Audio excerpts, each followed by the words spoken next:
Gagawa tayo ng caramel ice Caramel ice coffee. cream. So, mag-umpisa tayo sa instant coffee. I want to try. Sabi nila, yung espresso mas masarap. Okay, I want to try it. My turn. Which I'm gonna do next. For the... This. For mo yan. Water? Sige. Water? Ito ka. How much? All of it? Yeah. And who can do this part? Me? Because you always do it like 100. Sige, pour it in. Is this espresso? This is normal water. Tapos lagyan natin ng stevia drops. Your turn, and after that, my turn. Mhm. Stevia. Ay! Wow. Lagyan na siya. I want to try. You go first. Sabi mo, oh, sige. Yung tell me when to stop.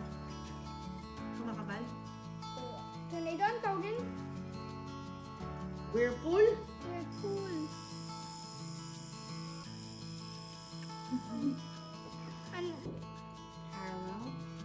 One.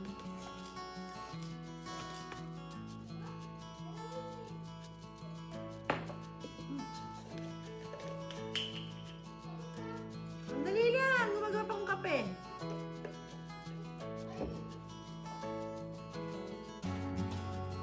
Sige, pour mo na yung ice. You mixed it? Yeah, nilagyan ko na siya ng caramel. I didn't see. Ganun yun, support mo. Support mo to. Oh! Lagyan natin siya ng lactate. Kasi kung did you hindi... make this? Did you make this before? Yes. Kasi kung hindi, ano mangyayari sa tabi ni Mami? Sakit. Bigat, 2 hands. Sabi, Primo, to see by 10. Tell me when to stop. Go.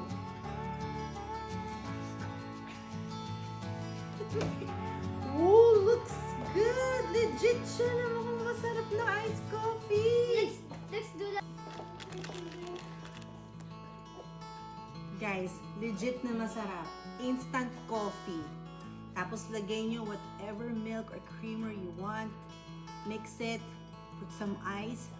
Tapos any sweetener that you guys like. Me, I personally like this lactate.